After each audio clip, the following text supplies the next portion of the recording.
দেশীয় রঙিন দুনিয়ায় সুপারস্টার শাকিব খান বর্তমানে ক্যারিয়ারের এক উজ্জ্বল সময় পার করছেন এই অভিনেতা।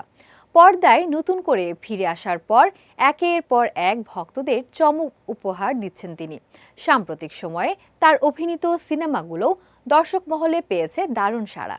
কিছুদিন আগেই সামাজিক যোগাযোগ মাধ্যমে প্রকাশ পেয়েছিল শাকিব খানের নতুন সিনেমা সোলজারের প্রথম লুক। প্রকাশের পরই সেই লুক নিয়ে ভক্তদের মধ্যে শুরু হয় ব্যাপক আলোচনা। এবার সেই লুকেই প্রকাশ্যে হাজির হলেন নায়ক।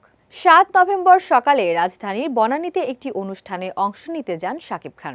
তার আসার খবর ছড়িয়ে পড়তেই বনানীতে জমে যায় জনসমুদ্র।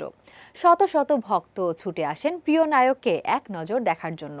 উপস্থিত দর্শকরা বারবার স্লোগান তুলছিলেন শাকিব খান বলে। নায়কও ভক্তদের ভালোবাসার প্রতিদান দিতে ভিড়ের সামনে এসে হাত নেড়ে শুভেচ্ছা জানান এবং তাদের প্রতি কৃতজ্ঞতা প্রকাশ করেন। এদিকে শাকিব খান বর্তমানে ব্যস্ত সময় কাটাচ্ছেন শাকিব ফাহাদ পরিচালিত সোলজার সিনেমার শুটিং নিয়ে। এতে তার বিপরীতে অভিনয় করছেন জনপ্রিয় অভিনেত্রী তানজিন তিশা সহ দেশ বিদেশের অনেক খ্যাতিমান তারকা। জানা গেছে সিনেমাটি আগামী বছর প্রেক্ষাগৃহে মুক্তি পাবে। জানা গেছে এই সিনেমার কাজ শেষ হলেই শুরু করবেন প্রিন্স সিনেমার শুটিং।